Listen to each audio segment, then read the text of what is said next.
All right, so Matt, I went to Home Depot today and I got me a new pair of gloves, work gloves for working outside and stuff. And it wasn't until I got home that I realized both of them were lefts. So, I mean, on one hand, it's great, but on the other, it's just not right. Oh, man.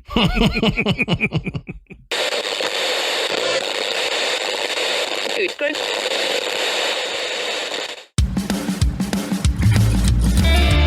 Good evening, everybody, and welcome to the Graveyard. Thank you for joining us tonight. My name is Adam. And my name's Matt. Now, pull up a tombstone or settle into your casket and get comfortable because this is Graveyard Tales.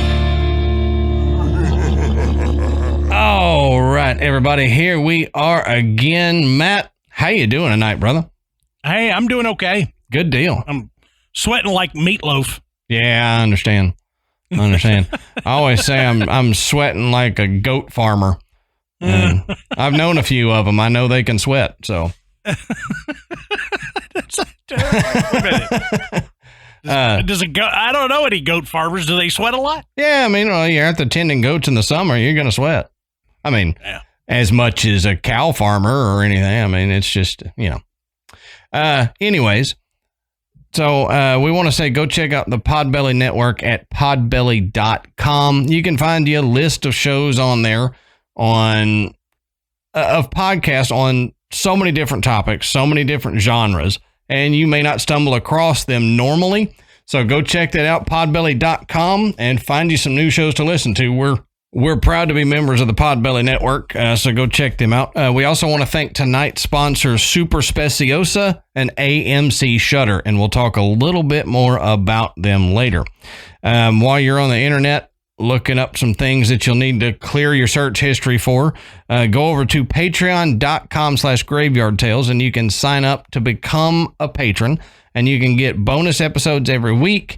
And if you're a $10 patron, then you get the video versions of us recording these episodes with stuff left in that I would normally cut out for the audio version. If you're a $10 patron, then you see my new setup behind me. I got lights for the cabinets, and I got a better setup so that I don't have the big halo ring thing that I had up there for a while. So go sign up, become a $10 patron, and you can see us in our respective graveyards here. Yeah. All right, Matt, so let's take a second and let's talk about one of our newest sponsors, Super Speciosa. Now, I have been taking Kratom on and off for probably 6 or 7 years now. I found it when I was looking into the different herbs and doing my herbalism training and stuff like that. And that's what kind of got me on to trying it. Well, Kratom is an all-natural ancient super leaf that's related to the coffee plant, and it's been used in Thailand for centuries. And Kratom helps energize your mind and relax your body, and it helps you just feel good without feeling impaired. And right, yeah. That's kind of one of the two reasons I take it.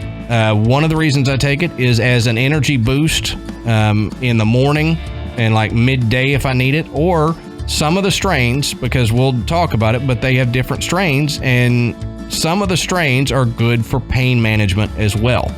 So I will take some of the strains for pain management. Now, the cool thing about Super Speciosa is that Super Speciosa has only one ingredient, and it's pure kratom leaf. All of Super Speciosa's batches come with a certified lab report, so you know exactly what you're getting. And they have powders, capsules, tablets, and teas. And personally, my favorite is the powder. I know it is for you, Matt. And Matt and I were just literally talking about this. It's been probably 5 years ago that Matt and I first started talking about Kratom, and I kind of turned him on to the Kratom thing, and he's been taking it for the same reasons I have. Yeah. And so I know a lot of you are going, all right, I've heard all this about superfoods, superfruits, this, that. You got to have this and you got to take that. It's going to make you feel amazing. And, you know, and you're just like, what is that? I mean, why would this be any different? Let me tell you. So, as Adam said, he's got 6 or 7 years. I've done this about 5 years. And this is what it does for me. You know, I've talked about I have chronic pain. You know, I played football for years. So my 48-year-old body, you know, it feels it. Yeah. And so, you know, I hurt. It's just part of getting older. But Kratom helps me control that pain without taking any kind of prescription painkillers, without just down and over-the-counter remedies, you know, like M&Ms, which I had a bad habit of doing. Kratom helped me get away from that. But, you know, in the morning, you know, I may grab some white strain Kratom, which, you know, has that pick-me-up, has that energy boost, and I'm ready for the day. But in the evening, closer to bedtime, I like having red strain Kratom to help me kind of calm down, relax, and it's even better for pain. I sleep better. Oh yeah. I mean, I don't wake up at night. You know, I wake up in the morning, you know, going, oh wow, you know, that was yeah. I've slept all through the night once again, refreshed and ready for a new day. Exactly. So if you've heard about it, if you've never heard about Kratom, and you're thinking, man, sounds like this could do a lot for me, and you want to give it a try, Super Speciosa is a great place to start. Okay? We've tried their products, and I absolutely love it. Hands down the best one that I've found in all the years I've tried it. This is hands down the best. Yeah, without a doubt. So, you know, if you've never done it before, taking the tea or the capsules is a really easy way to start, because they're just so easy to use, and it gives you a really good feeling of how Kratom is going to help you without you having to go through a big lot of issues. You know, Adam and I, we like the powder. You know, take it like a headache powder, dump it in, wash it down. Works great, but honestly, whatever form works for you, and like I said, capsules and tea is a good way to start. That's what's going to be best. You have several different colors of strains. Green is an excellent place to start. Super Speciosa recommends green to all their new customers who are just getting into using Kratom. And they have a 100% satisfaction guarantee or your money back. So that's great. If it's not for you, you're like, nope, I didn't dig this at all. They will give you your money back, and that's fine. That's fantastic, because you're not going to find other companies willing to do that. No, I was going to say, this is the only company I've found that will do that for Kratom. Yeah. So, if Graveyard Tales listeners, if you want to take advantage of something that can give you some energy, get you through the day, help you relax, maybe sleep better at night, or relieve some of that old nagging pain, go to getsuperleaf.com/Graveyard Tales, and you will get 20% off your order with our promo code GRAVE. That's GRAVE. Right. Just go to getsuperleaf.com/Graveyard Tales and use our promo code GRAVE, GRAVE, for 20% off your order.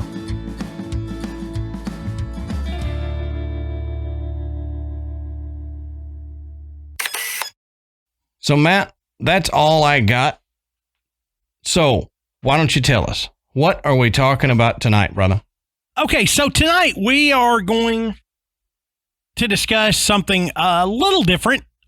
We've touched on things like this before, but this has some real historical and possibly religious significance. We are going to talk about the lost city of Dwarka. If you've never heard of Dwarka, there is a current modern day Dwarka. but the ancient city of Dwarka was supposedly, built is not the right word, I guess, but it was created by Krishna, and it in the Arabian Sea, and eventually the sea swallowed it up. Yep. It's India's Atlantis, basically. India's Atlantis is what it is sometimes referred to. But recently, there have been, and when I say recently, I mean within the last 50, 60 years, there have been some discoveries of things in the depths of the Arabian Sea that lead people to believe that the city of Dwarka may not just be a myth. Right. That they might have actually discovered evidence that it was indeed a real city. Right. So we're going to get into that. We're going to talk about the history of the city of Dwarka. We're going to talk about the excavations that have occurred and the significance of this, both, like I said, historically and religiously. Right, because you hear people talking about Atlantis all the time, which we may talk about at some point because I have my own theories about that, but that's a whole nother episode. But you don't hear people talking about Dwarka. And I remember the first time I heard about Dwarka, I was like, holy crap. Are you kidding? And some of the things that we've got for you that Matt has uncovered are quite interesting. And it may make you think differently that maybe the ancient Dwarka might actually be real. But as we always say, go check our sources down in the bottom of the show notes. You can find where we found all this information, and you can continue the research if you would like to. I want to start by saying that we're going to do our best to pronounce things correctly, and we're going to try to discuss the topics to the best of our ability, but don't take offense if we mispronounce anything. If you listen to us at all, you know we can't pronounce names and places in English, let alone from other countries. Right. You know, and also don't take offense if we portray something in a different way than what you know it to be. Correct us if you want, do it politely. But, you know, this is new knowledge for Matt and I because we didn't grow up learning about this. So if you grew up learning about this and you have a different take on it, you know, we respect that and everything, and we don't mean offense by any of this. But first, we need to take a look at the Mahabharata and talk about its importance. Now, the Mahabharata is an epic that is comprised of 100,000 stanzas of verse. So it's huge. It's divided into 18 books or parvas, and it is the largest single literary work in existence. Which is just, I mean, that in itself is fascinating to me, that it's the largest written work that's in existence. Yeah, it's when I read that about it having 100,000 stanzas, I had to go back and I was like, am I reading that right? Yeah, right. It's like, you know, people always used to joke about having to read War and Peace or something, you know. You get a book that's this thick. How about a book so thick it's got 18 books? Yeah, exactly. At that point, you would gladly take War and Peace. If you had to read this for English literature or something, you'd be... Yeah. They inspired George R.R. Martin. Yeah. So originally it was composed in the ancient language of Sanskrit, sometime they think between 400 BC and 400 AD. Now it is set in a legendary era thought to correspond to the period, to that period of Indian culture and history in approximately the 10th century BC. So this source is saying that it's it's about the 10th century BC is what time frame they're talking, that the Mahabharata stories are set in and all that. Now, like a lot of other ancient books, it was not written in the era that it's discussing. Right, yeah. It's discussing historical events, and it's written hundreds of years after those events took place. I mean, just like the Christian Bible, it's the same way. Right. Yeah. Now, it's not like a current text. Yeah. You know, they're not journaling right. what's currently happening. I was going to say, dudes are not sitting back there journaling as they're watching it go down, and you've got somebody in the corner writing furiously what's happening. Yeah. Now, let's look at a quick synopsis of the Mahabharata from the World History Encyclopedia. So this is, it's going to be a little more generalized than if we were to get into a text from an Indian writer who grew up with it and knows it intimately. In doing that, we could probably do a whole podcast series on just the Mahabharata.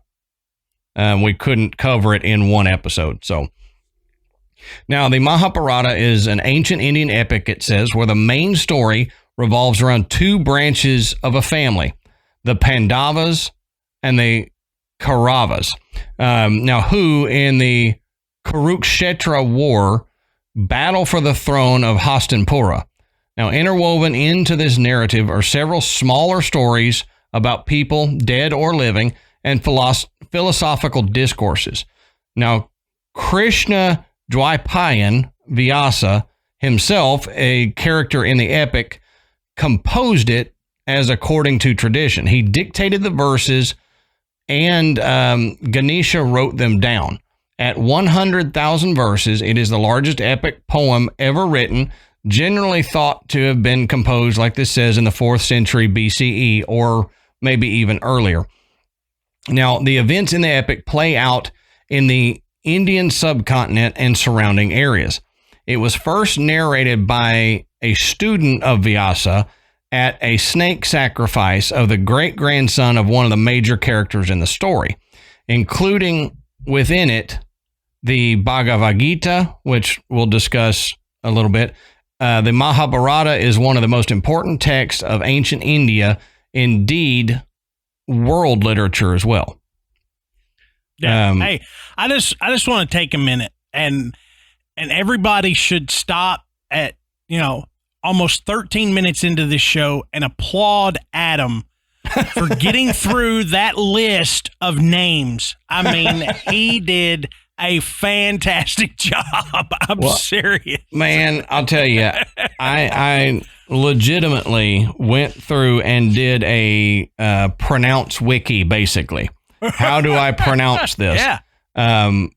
Because, and I probably still don't get them right. It's just how they're coming out with my Texas tongue. But I wanted to get these right, or as close to right as my mouth would allow me to. So I thank you. Now, I mentioned the Bhagavad Gita. So let's look at where this comes up in the Mahabharata. And to do this, we need to quickly look at the Kurukshetra war. And like I said before, if you want more detail on the names of the people in here, besides Krishna, who we'll discuss shortly, go check out the links that we provided, or just go research the Mahabharata more on your own. Like I was saying, it would take a whole podcast season, quote unquote, to get through just the Bhagavad Gita and not the whole Mahabharata. So I'm going to try to synopsize this as best I can while doing justice to the literature here. Yeah, this is the Cliff Notes version. Yep, the Graveyard Tales Notes version. So this says, just before the war bugle was sounded, Arjuna saw arrayed before him his relatives, his great-grandfather Bhishma, who had practically brought him up, his teachers Kripa and Drona, his brothers Kauravas, and, for a moment, his resolution wavered. Krishna, the warrior par excellence, had given up arms for this war and had elected to be Arjuna's charioteer. To him, Arjuna said, quote, "Take me back, Krishna. I can't kill these people. They're my father, my brothers, my teachers, my uncles, my sons. What good is a kingdom that's gained at the cost of their lives?" Then followed a philosophical discourse that has today become a separate book on its own, the Bhagavad Gita. Now, Krishna explained the impermanence of life to Arjuna and the importance of doing one's duty and of sticking to the right path. Arjuna picked up his bow again. Now, the battle raged for 18 days. The army totaled 18 Akshahini, or battle formations, 7 on the Pandava side and 11 on the Kaurava side. It's made, it gives a breakdown of 21,000 plus chariots, 21,000 plus elephants, 65,000 plus horses, and 109,000 plus soldiers on foot. Yeah, I thought it was interesting that there's exactly the same number of chariots and elephants. Yeah. So if they built chariots that are pulled by elephants, that's kind of cool. I hope so. Now, casualties on both sides of the war were high. When it all ended, the Pandavas had won the war, but lost almost everyone they held dear. Duryodhan and all of the Kauravas had died, as had all of the menfolk of Draupadi's family, including all of her sons by the Pandavas. The now dead Karna was revealed to be a son of Kunti from before her marriage to Pandu, and thus the eldest Pandava and the rightful heir to the throne. The grand old man Bhishma lay dying. The teacher Drona was dead, as were several kinsfolk related to them either by blood or by marriage. In about 18 days, the entire country lost almost 3 generations of its men. It was a war not seen on a scale before. It was the Great Indian War, the Mahabharata. So that, I mean, to me, what that sounds like is the Mahabharata is, casualty-wise, it is basically like the American Civil War. That's what I was thinking too. Yep. And it has probably some more similarities too, but casualty-wise, losing that many people, it felt to me like the American Civil War. Mm-hmm. Yeah, I mean it's a lot of bloodshed. We're talking about generations of families being wiped out. Fathers, grandfathers, sons. Mm-hmm. So this was a significant event, not just in this storyline, but in ancient Indian history. Everything just kind of forms around this war. Yes. Yep. And that's why we're discussing it, is because it's a very important part of Indian history and of Dwarka and everything else that we'll talk about shortly. Now, after the war, Yudhishthir became king of Hastimpura and Indraprastha, and the Pandavas ruled for 36 years, after which they abdicated in favor of Abhimanyu's son, Parikshit. The Pandavas and the Draupadis proceeded on foot to the Himalayas, intending to live out their last days climbing the slopes heavenward. One by one, they fell on this last journey, and their spirits ascended to heaven. Years later, Parikshit's son succeeded his father as king. He held a big sacrifice at which this entire story was recited for the first time by a disciple of Vyasa called Vaishampayan. Now, Now, since that time, this story has been retold countless times, expanded upon, and retold again. Now, the Mahabharata remains popular to this day in India, and it has been adapted and recast in contemporary mode in several films and plays. Children continue to be named after the characters in this epic, and the Bhagavad Gita is one of the holiest of Hindu scriptures. Beyond India, the Mahabharata story is popular in Southeast Asia and cultures that were influenced by Hinduism, such as Indonesia and Malaysia. So it's not just in India that this story is popular. I mean, again, it's a lot like the Christian Bible. It's not just European or it's not just American that the Bible is popular in, and it's the same with the Mahabharata. But much like the Christian Bible, you've got people that believe that this is just a collection of stories. Right. Yep. And then you have people that believe this is historical. It's fact based. Yep. It's telling of actual events. Mm-hmm. So, I mean, it causes a divide among people, just like the Christian Bible does. Yeah. Yep. Exactly. Now let's look at Lord Krishna, and this first part comes from the Tremandir Foundation, which is a group of several non-sectarian temples and an all nonprofit spiritual organization. So what they say is that Lord Krishna or Sri Krishna is most often worshipped in these different forms. Bal Krishna as an infant, Gopala as a mischievous young boy, Vasudeva, a human being evolved to the stage of godhood, or Yogeshwar, one who realized the ultimate self.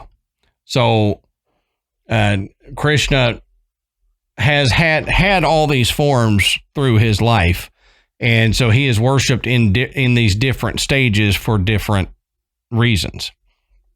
Now we'll move beyond that source to another, and let's look at Krishna's life.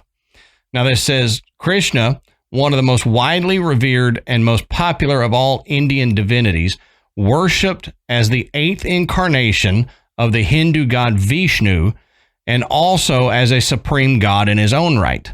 The basic sources of Krishna's mythology are the epic Mahabharata and its 5th century CE appendix, the Harivamsha.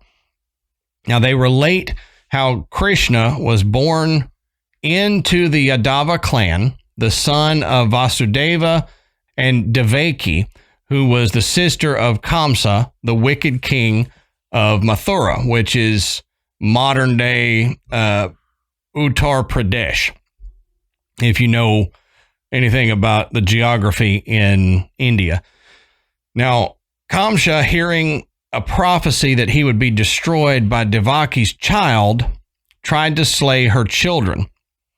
But Krishna was smuggled across the Yamanu River to Gokula, which is modern day Gokul, where he was raised by the leader of the cowherds, Nanda, and his wife Yashoda.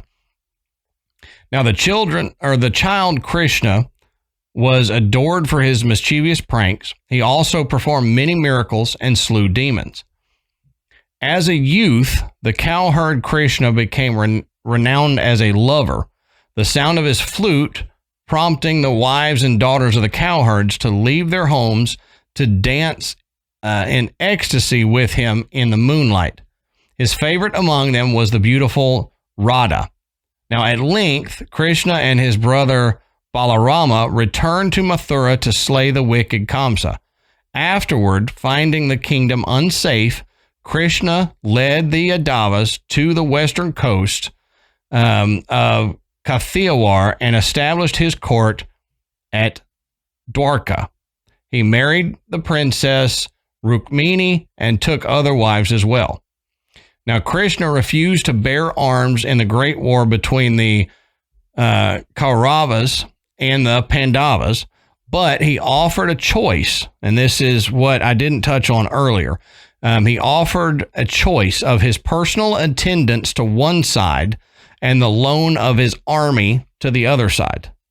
So the Pandavas chose the former, and Krishna thus served as charioteer for Arjuna, one of the Pandava brothers. On his return to Dwarka, a brawl broke out one day among the Yadava chiefs in which Krishna's brother and son were slain. As the god sat in the forest lamenting, a huntsman, mistaking him for a deer, shot him in his one vulnerable spot, the heel, and killing him. So, hey, just a brief synopsis of Krishna's life. I know there was a lot of names in there, but it was kind of to set up where he came from and just a general description of his life. So you kind of have an idea going into Matt discussing Dwarka and all that. Yeah. And you've got to understand that Krishna was and is not only worshipped as an incarnation of Vishnu, but he was also recognized as a god himself. Right. So I'm not 100% sure how that works. I mean, I think it would be. I am a god, but I am also this god. But Yeah. I think it was more or less he was like a physical incarnation of Vishnu. Yes. But as himself, as Krishna, he was also divine. Yep. You got it. So it's kind of like when you start talking about things like the Holy Trinity or anything like that. It's like, I don't get it. How does that work? It's the same type thing where it's two in one. But you know, as Adam relayed, you know, there are other aspects of Krishna that are worshipped and revered and followed. You know, different aspects of his life that is told throughout the Mahabharata. So let's move from this to Dwarka and how it connects to Dwarka. So according to the ancient text, Dwarka is considered to be the first capital of Gujarat. Now, it's a city that was said to have been built or created by Lord Krishna after he killed his uncle Kansa in Mathura. Now, in the Mahabharata, Dwarka is described as a utopian city with very opulent architecture. Now, the legend says that Krishna summoned divine powers to build the magnificent city, which rose out of the sea, complete with a massive stone wall to protect it. Now, after Krishna's death, the legendary kingdom sank into the Arabian Sea, and all of its glory just faded into myth. And as Adam said at the top of the show, much like Atlantis, this very, you know, opulent, extremely advanced city and civilization that essentially the sea took back. Yep. Okay. And for whatever reason, whatever, that's how the story happens. So it's very similar here. Right. And it was so advanced and opulent that it said everybody was always happy in this city. Like there was nobody getting mad, nobody getting upset or sad or anything because of just the opulence of the city and how, I mean, it was built and run by Krishna. So everybody was just happy. Yeah, everybody got along.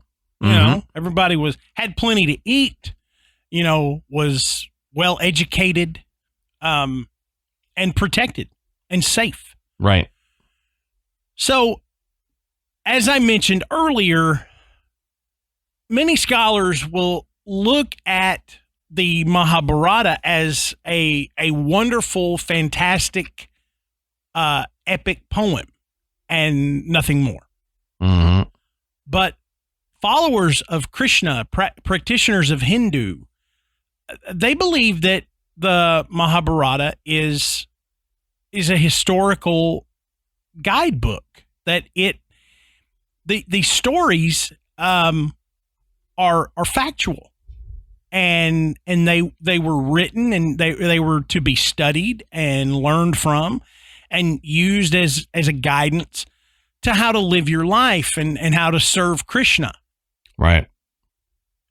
Now, what's interesting about this is by studying the Mahabharata, archaeologists believe that the remains of the ancient city of Dwarka may well be in the depths of the Arabian Sea.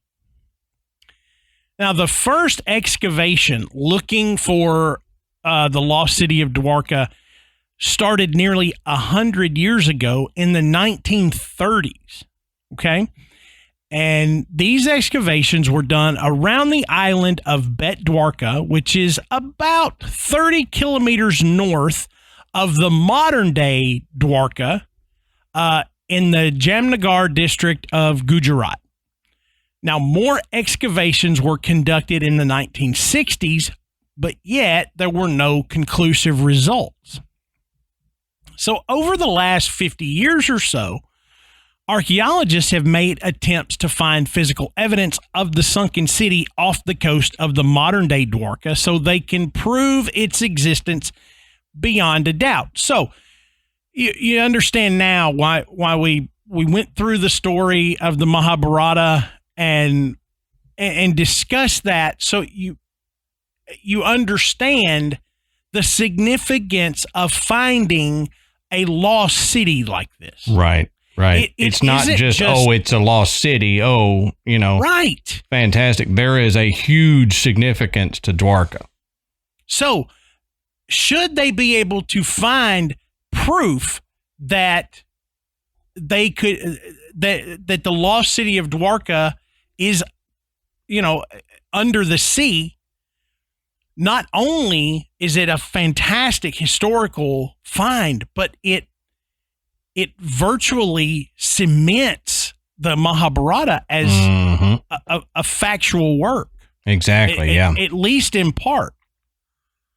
Now, in 1979, the Archaeological Survey of India carried out another excavation where archaeologist Dr. S.R. Rao found some pottery that he thought belonged to the second millennium BC.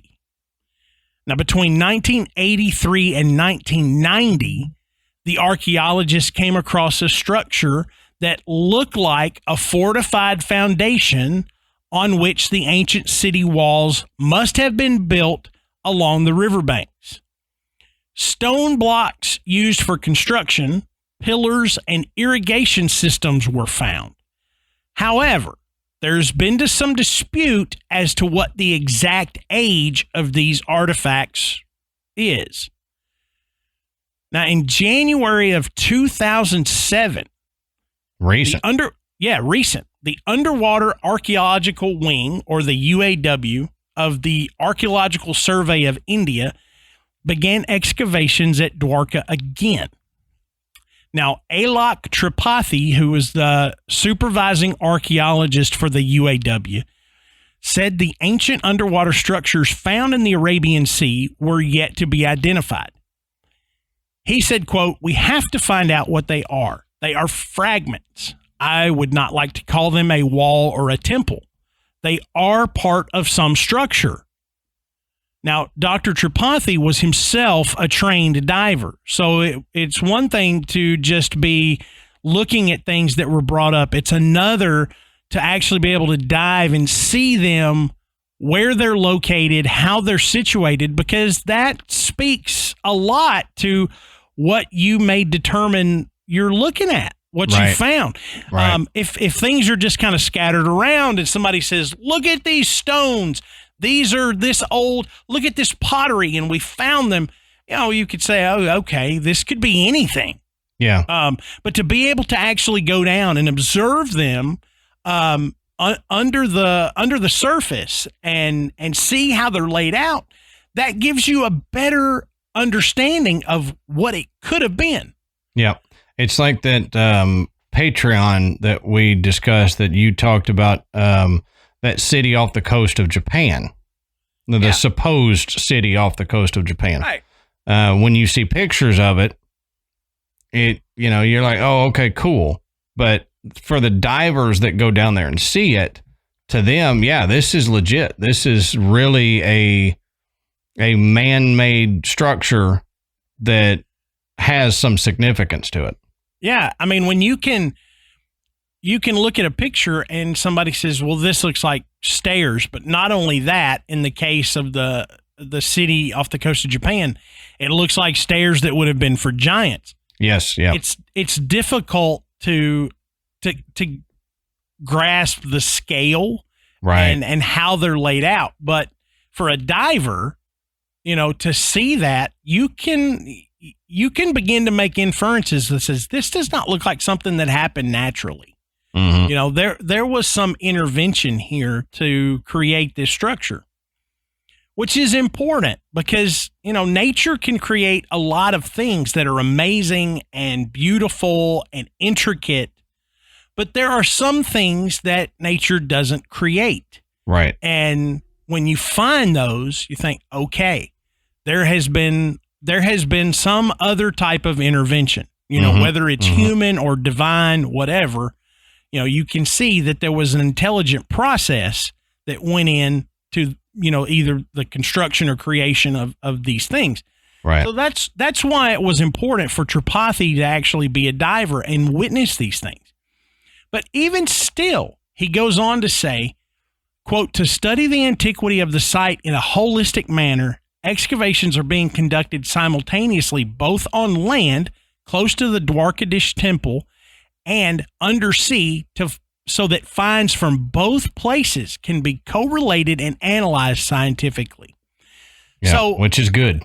That is good because what he's essentially saying is if we find things that match up in terrestrial excavations to the ones that are done underwater, then it just gives more credibility to these finds being a part of a lost city, possibly the lost city of Dwarka. Right. Now, the underwater excavations in 2007 revealed structures and ridge-like features, but other antiquities were also found. All the objects were photographed and documented with drawings, both done underwater. So I thought, how in the heck do you draw something underwater? Well, underwater cameras can be used to take pictures, but drawings are done on boards with a transparent polyester film of 75 microns fixed with a graph sheet below it. The graph sheet acts as the scale. Now, one or two divers will take the actual dimensions of what they're drawing, and the third one draws the picture. Oh, there you go. All right. So he's drawing on this graph underwater tablet, okay, which in and of itself is kind of cool. But they're also getting dimensions, so he can actually draw this to scale. So when they're studying the drawings on land, you can, I could draw a picture of something, but then when I tell you, oh, it was this big. Like I'm drawing this picture of the fish that I caught, but it was this big. It looks this big on the scale, but then when you draw it, it's this big. Yeah. So having that scale is critical.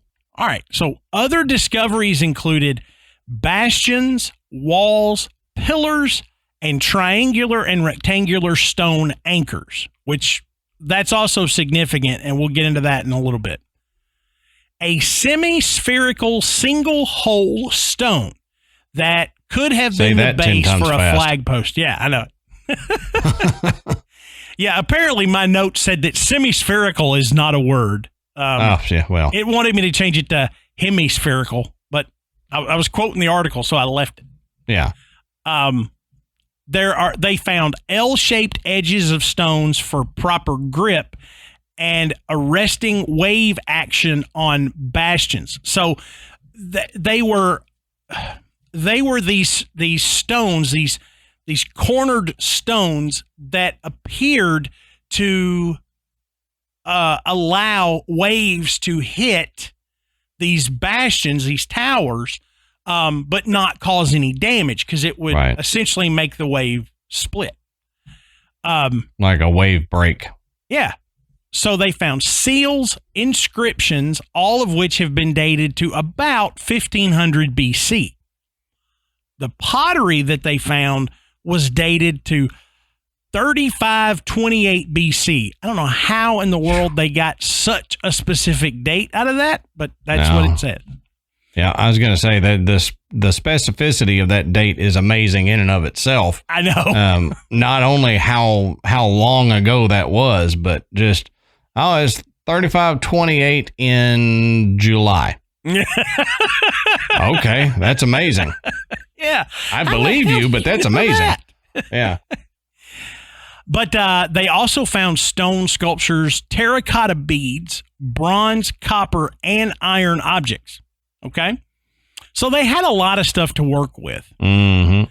Now, also in 2007, Dr. Rao outlined that the location of Dwarka on the westernmost tip of India in present-day Gujarat matches with the one that is provided in the written literature. But one theory says that Dwarka was built on reclaimed land around 3,500 years ago and was submerged in water when the sea level started to rise. That's also significant because that's something that can be studied, and you can do research, scientific research on sea levels, over the centuries, and be able to determine, did this really happen? Yeah. So we're gonna get into that too. Now, scientific investigations have shown that the sea level in the area has risen and fallen many times, reaching present-day levels in 1000 CE. Now, the reason for these dynamic sea levels could be anything from tectonic disturbances to coastal erosion, okay? It's just a normal process that causes these sea levels to rise and fall. Now, I mentioned the anchors that were found at this site in 2007. And that was amazing to me when I saw pictures of those anchors. I know. Because you don't think of, like, when we think of anchors, we think of steel anchors. Mm-hmm. Mm-hmm. But you don't think, well, how did they anchor boats in antiquity? And ingenious. It was ingenious. Yeah. I mean, the design itself is brilliant. Mm-hmm. But those anchors that were found, they lend credence to the idea that Dwarka was an ancient port and had a place in the trading relations between Indian and Arabic regions during the 15th to 18th centuries, and the harbor area was used for anchoring boats.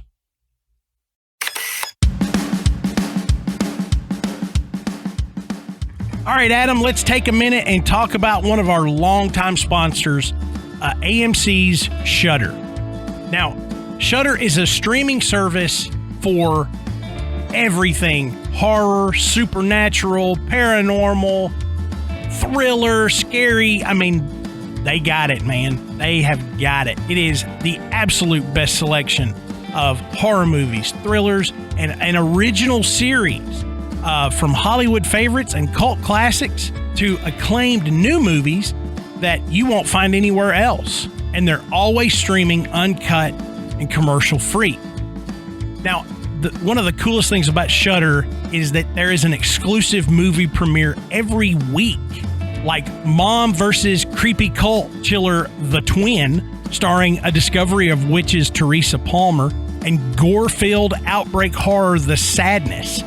Plus, new episodes of Cursed Films and The Last Drive-In with Joe Bob Briggs, which that is a great show. If you've not watched it, it's fantastic. Yeah, that's great. And you've got the latest season of Eli Roth's History of Horror. That's great. The History of Horror thing. I mean, I love it. I love the Joe Bob Briggs stuff too. But one of the movies that they've got on there that wanted to touch on and kind of highlight, and especially if you've never seen it, is Poltergeist.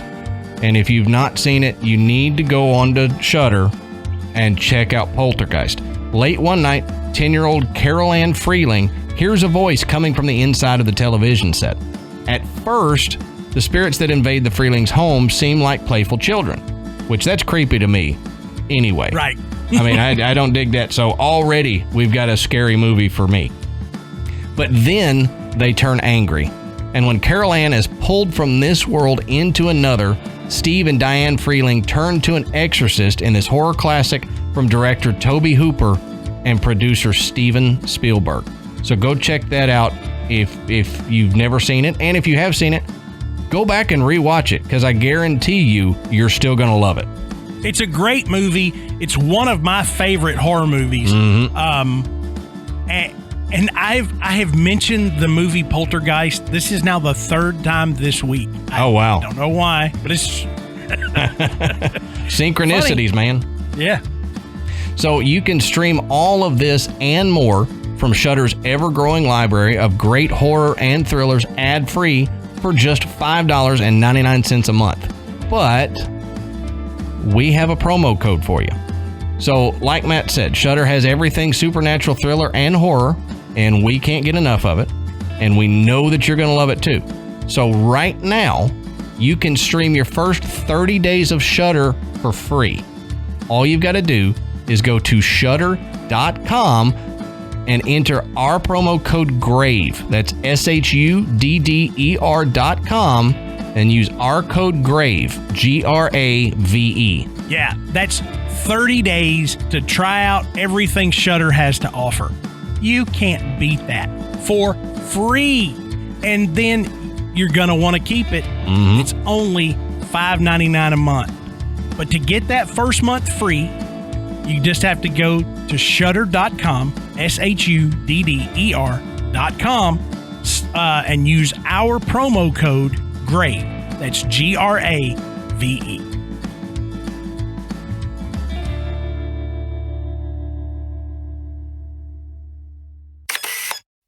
So it was, based on the research into the Mahabharata, they determined that this city was a seaport. Right. Finding all of these anchors just lends a lot of evidence to that being the fact, and that this might very well be the city of Dwarka.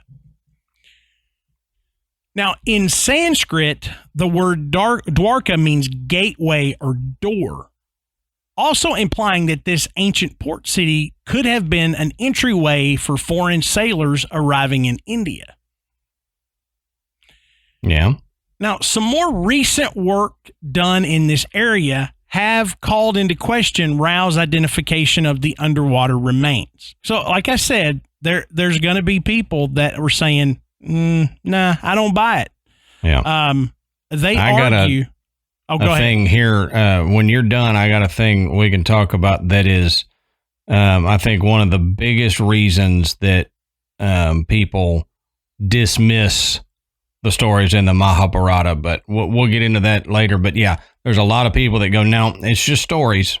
Yeah, that's right. Which, it's a shame. It's a dismissal of something that could be the catalyst for some amazing discoveries if people just took it a little more seriously. Yeah. But you're not only going to find people that say, it's a myth. It never really existed. You're also going to find people that say, yeah, it existed, but you're in the wrong place. Yeah, that's true. Yep. Okay. And so they argue that Krishna's kingdom was not on the banks of the river Gomti. Rather, it was located around the area of the Bay of Cambay, also known as the Gulf of Kambat. And the remnants belong to the Middle Ages and not a period between 3000 to 1500 years BC. So, not only are the people questioning if the location is accurate, but if the dating of these artifacts match up to the city of Dwarka that's discussed in the Mahabharata. Right. So just makes me wonder, though, if that's the case, why is there a city on the coast there called Dwarka? Well, Dwarka is a holy city, and in actuality, they believe that the current modern day Dwarka is, I think, the 7th version of Dwarka. And they have evidence underneath the city that there were other cities of Dwarka, and they've built on top of it. Oh, okay. All right. So that's why, there is still a modern day Dwarka. Now, in 2001, the students of the National Institute of Oceanography were commissioned by the Indian government to do a survey on pollution in the Gulf of Kambat. Now, they were 7 miles off the shore. During the survey, they found buildings made of stone covered in mud and sand that covered 5 square miles. Oh, wow. Okay. Divers collected blocks, soil samples, artifacts, copper coins, and scientists believe that this is evidence from an age that's about 3,600 years old. Now, some of these samples were sent to Manipur and Oxford University for carbon dating, and the results, they give more questions than they give answers, because they found these objects to be around 9,000 years old. Good Lord. But I have always, and I understand, at least on the tertiary level, how carbon dating works. Yeah. Okay? But I've always questioned how accurate it could be. I mean, they put so much stock into carbon-14 dating. I'm like, is it as accurate as we want to believe it to be? That's the truth. What if it's quite far off and everything that would completely rewrite all of the history that we've learned if we found out carbon-14 dating was either putting things too far in the past or too recently, Yeah. So, yeah, I mean, everybody says that carbon-14 dating is infallible and that how this carbon-14, its decay rate, and so you can time it back, but what if we don't? Yeah. And I know we've got people in the graveyard that are way smarter than you or I. Oh, 100%. Yeah. And would probably be able to enlighten us on how carbon-14 dating actually works and why or why not it would be considered infallible. I'm not questioning it. I'm just saying I've always been curious if it's truly as accurate as it's believed. Mm-hmm. And I'm questioning it, Matt, because I like to question everything and stir people up. That's right. Let us have it. Tell us all about how carbon-14 dating works. If I stir the pot in just the right way, we'll get a lot of social media interaction here. But and I've wondered too, if we're talking about dating objects that have been under, the surface of the ocean for thousands of years, does that impact the dating? Could it make it more inaccurate? I would think it might be able to. But again, that's my layman brain here. But you also can't carbon date stone. Yeah. So when you do that, you have to carbon date stuff around it. And I've had issues with, we got a stone structure, and then you're carbon dating artifacts that you find around it that you can carbon date. But what if this structure had been there for thousands of years before Jim Bob came by and dropped his elk horn pickaxe near it. And he's like, where did I leave my pickaxe? I don't know. Yeah. And then we come by another 1,000 years later and we go, oh, hey, this was built in. Here we see the tool that was left. And it was just Jim Bob's toothpick that he dropped or something. Unfortunately, ancient buildings don't have a lot of dates carved into them, which would be very helpful. Oh, dude, I wish we could go back and say, please carve when you built this into all the stones. Exactly. We should be doing it now. Yeah. Yeah. I mean, we really should be doing it now. I mean, if we imagine that the earth will be here in another 1,000 years, what could people potentially study? We need to leave a mark so that can be done.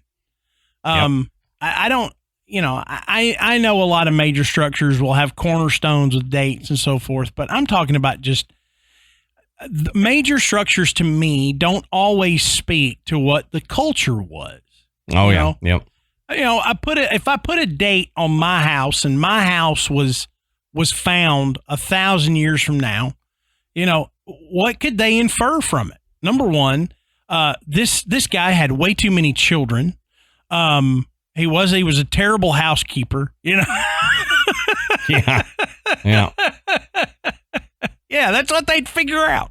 Mm-hmm. But that also would give you some minute. He must have liked something that he could hook up to this box and what is this round object? And they yeah. They're not going to go, oh, he was a podcaster.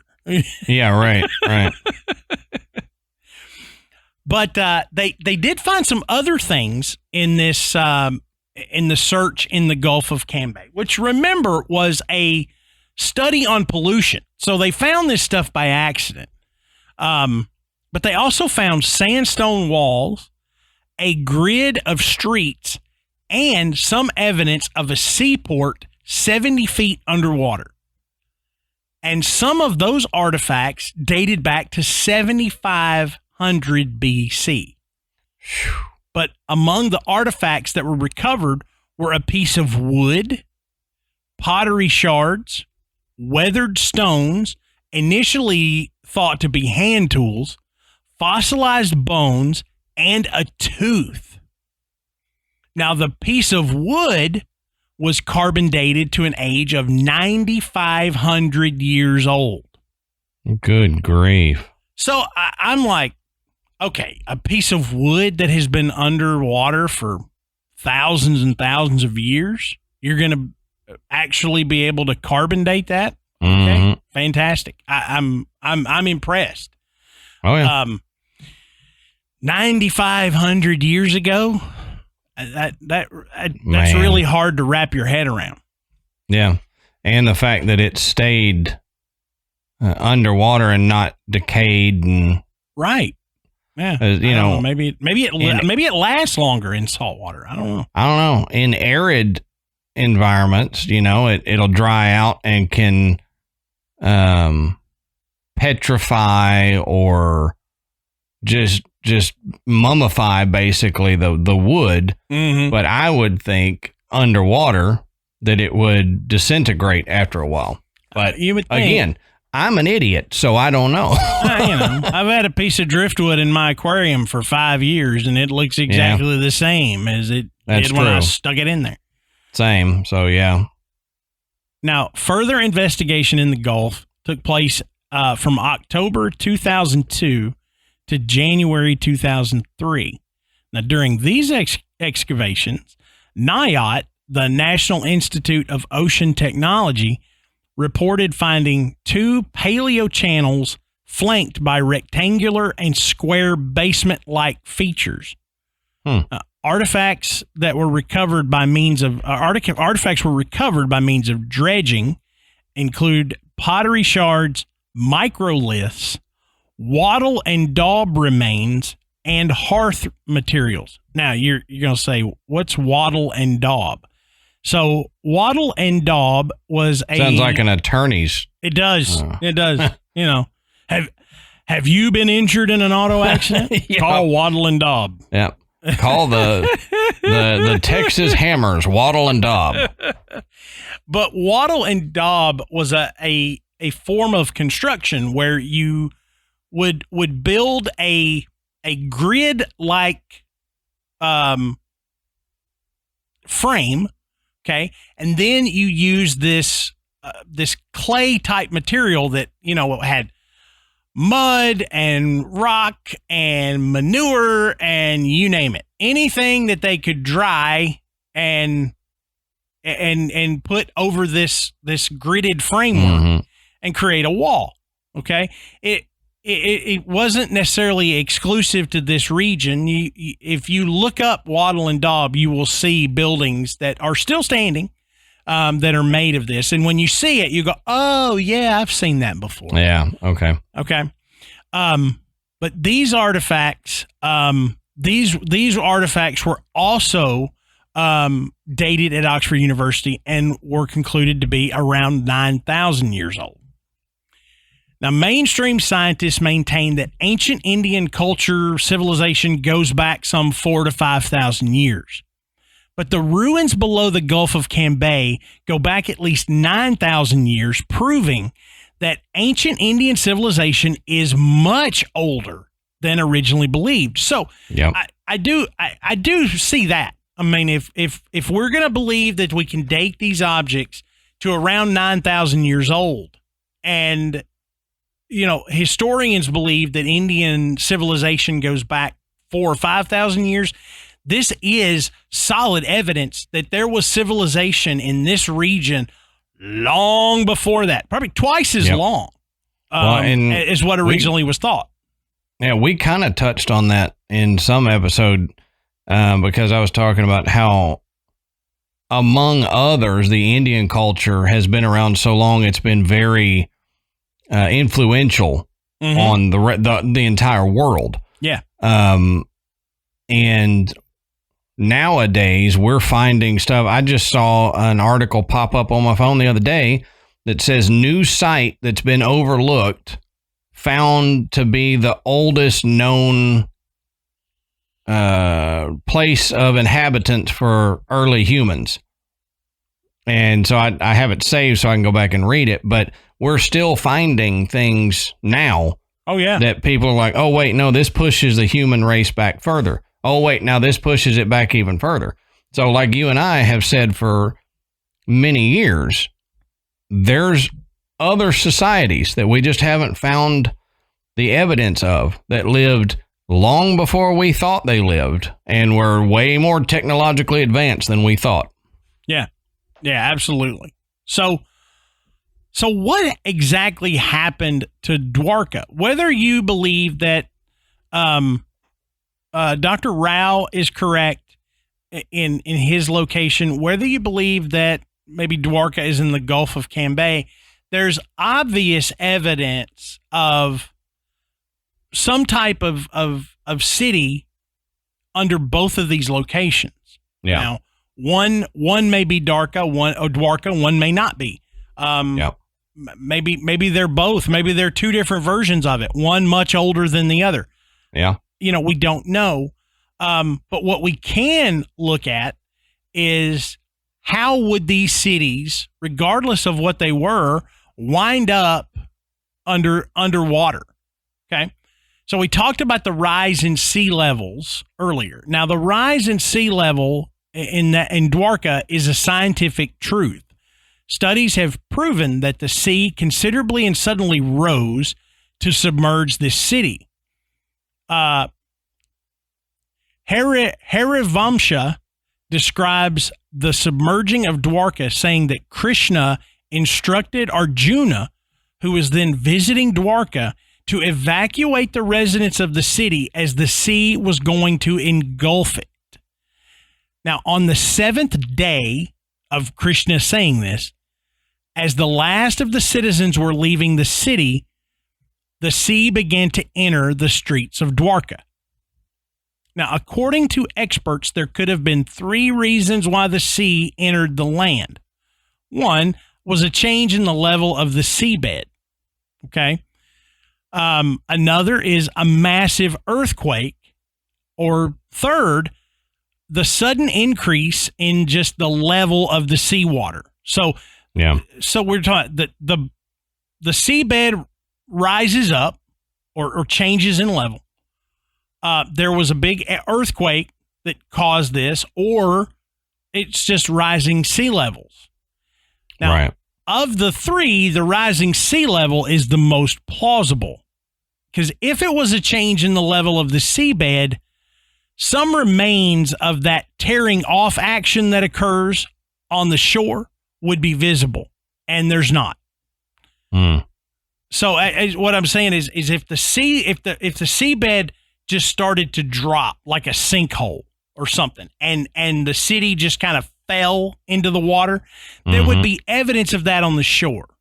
Okay, you would see evidence that that's what's happened, because they've seen it in other situations. Now, there's the earthquake theory. It can be ruled out, as the structures they have found do not appear to have been collapsed. So if you had an earthquake that was significant enough to raise the sea levels, then it would have destroyed the city as it covered it. That's true. Okay. That's true. So the rising sea levels is the most acceptable, because a similar phenomenon had occurred on the shores of Bahrain around the same time. So, it's interesting to note here that considerable work has been done onshore and offshore in Bahrain, which indicates a deep and regular trade and other relations between the western coast and the coast of present-day Bahrain region. So what they're saying is they see the evidence that Bahrain was a coastal port city, heavily involved in trade. They are seeing similar things with the suspected site of Dwarka. So they're seeing a lot of similarities here. So there's reasons for them to believe this could potentially be the city of Dwarka. Now, as you can imagine, excavation underwater is hard and strenuous.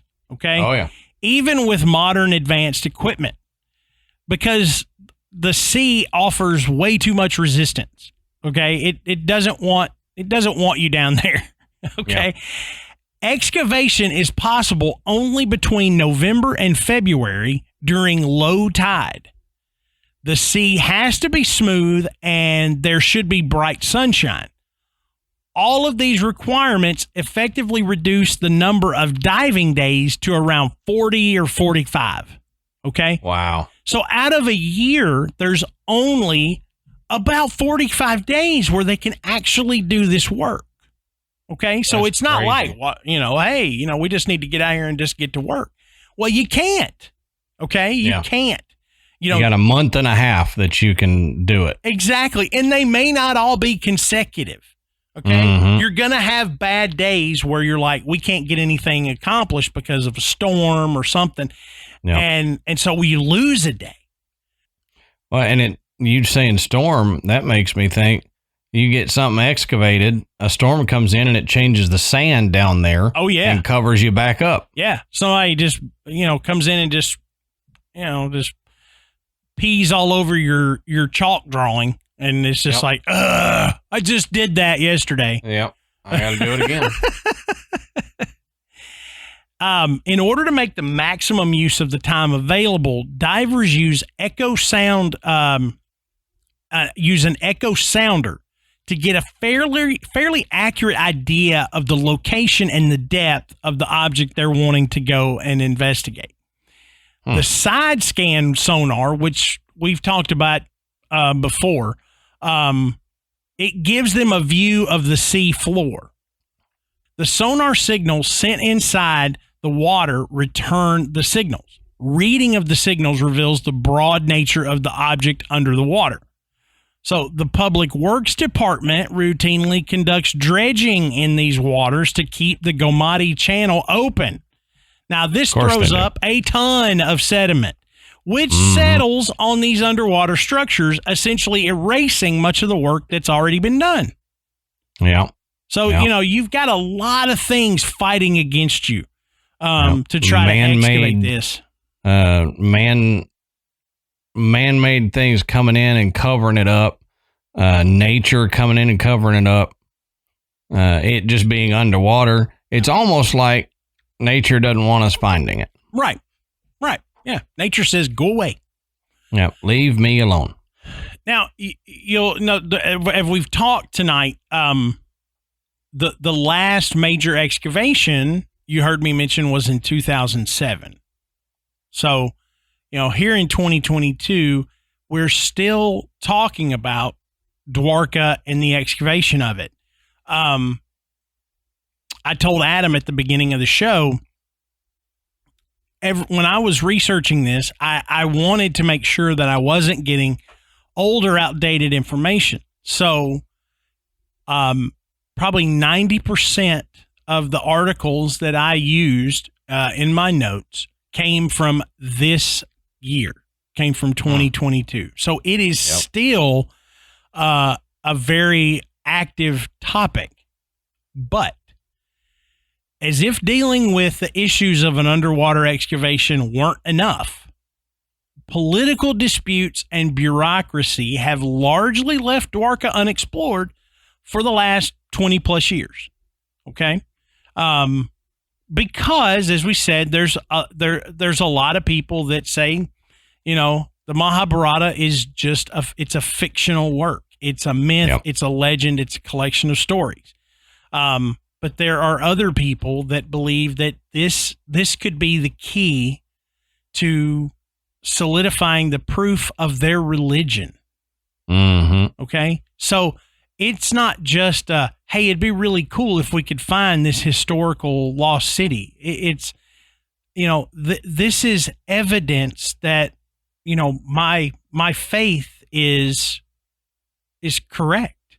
And right. So you can imagine how passionate people would feel about continuing the work to excavate the area believed to be the lost city of Dwarka. Mm-hmm. And not being not having grown up in that area, and as Adam said, we didn't grow up learning about Indian culture or history or anything. I can relate to some degree on a historical basis because of what we do. How absolutely amazing would it be to discover proof that this was India's Atlantis? Yeah. I mean, you've heard stories about Atlantis for years and years and years. No one's ever found any definitive evidence that it even existed, much less where it was. Here is an opportunity to uncover possibly proof, 100% proof that not only did this city exist, but that it was taken back by the sea, just as it's written by Krishna in the Mahabharata. Right. This was fascinating research, because rarely do we find something like this. It really just blew me away. The more I read, the more enthralled I was about the situation, and disappointed that it hasn't had more work done. Right. Yeah, that's one of my things, is disappointed that can't get more people on board to research it, look for it, whatever.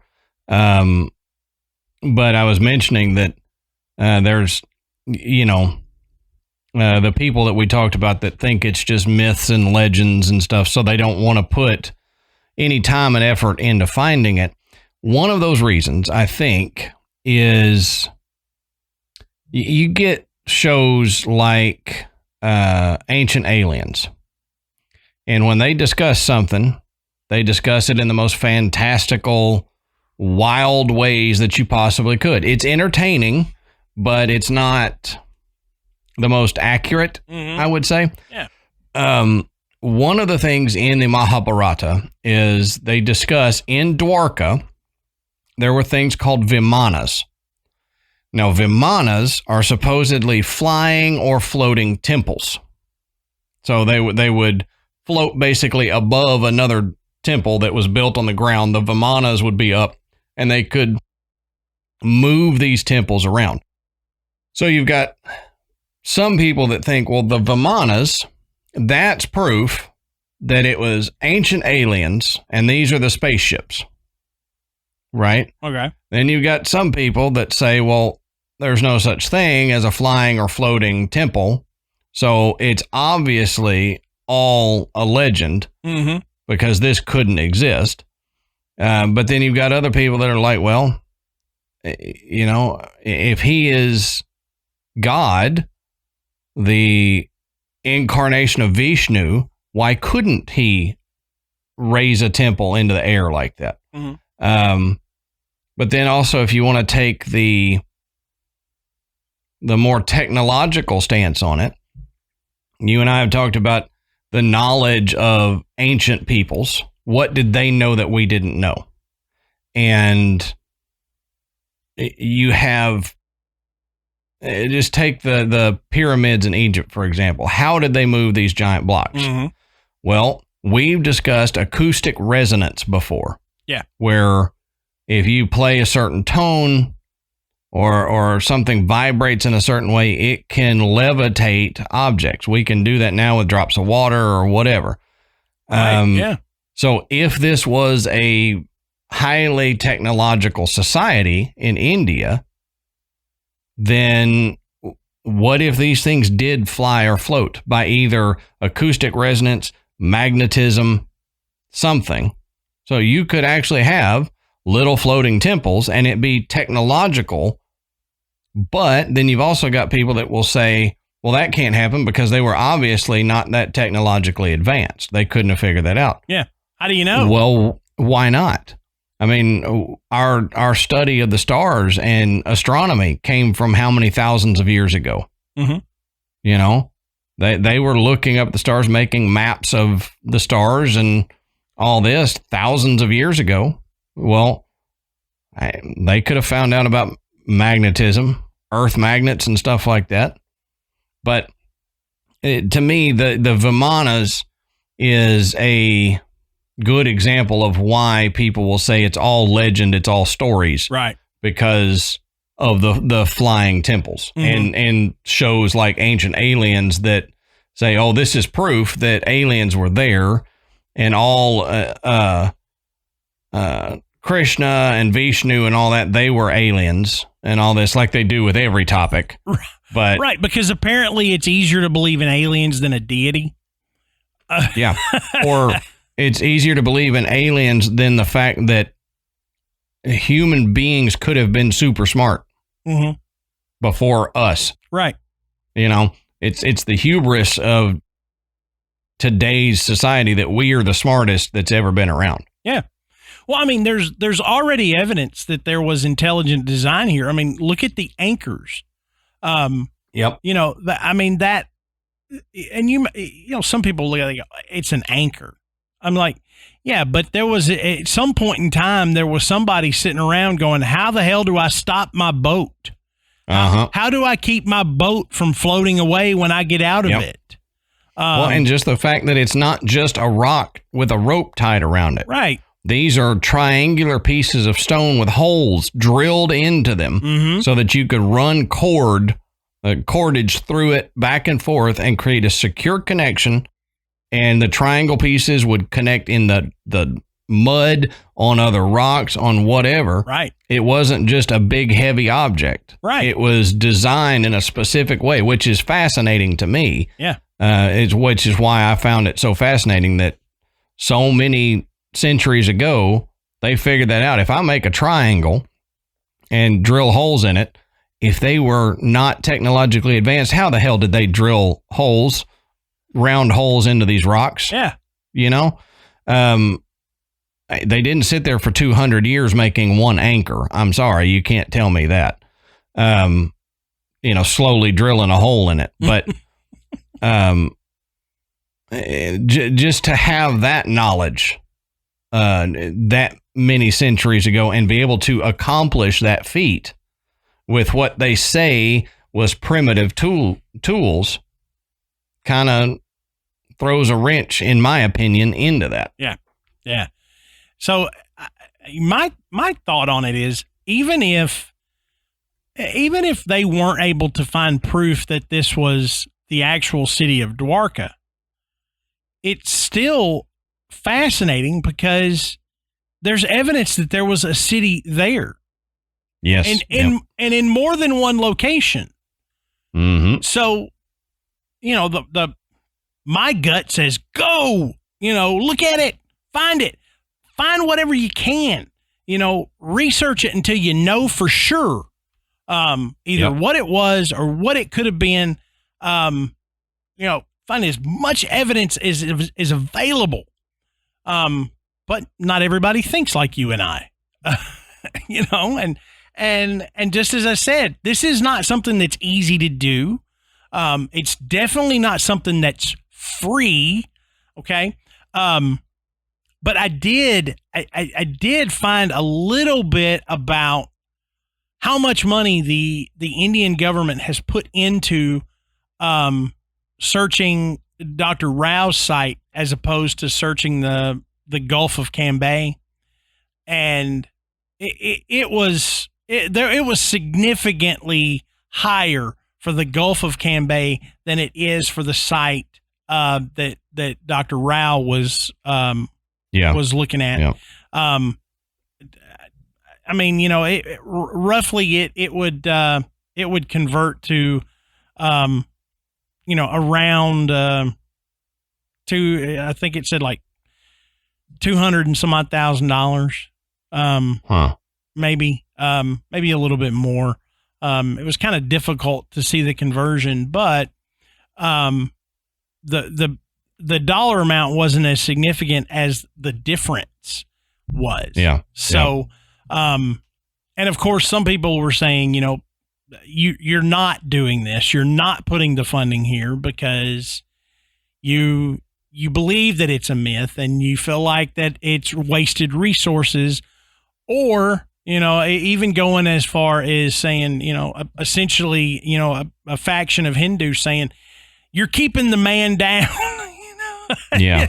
It's just a way to exert, force and control over another group. I don't know about that. I just know that it would be incredible to find evidence in either one of these locations that it was actually the lost city of Dwarka, and what that would mean historically and religiously. Well, and like you said, what it would mean to find evidence of these ancient cities, period. Mm-hmm.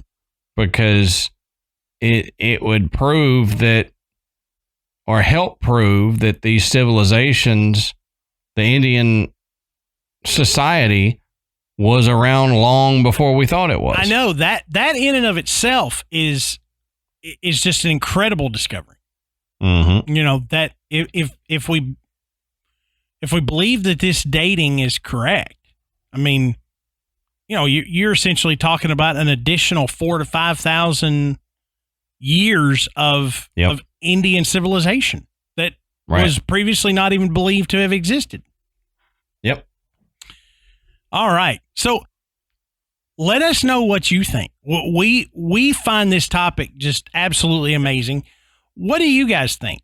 Do you guys feel like we do that more resources should be poured into searching this? Do you feel like I'm not sold? I think it's neat, but they're probably mistaking different structures for things that are far more modern. They don't know what they're looking at.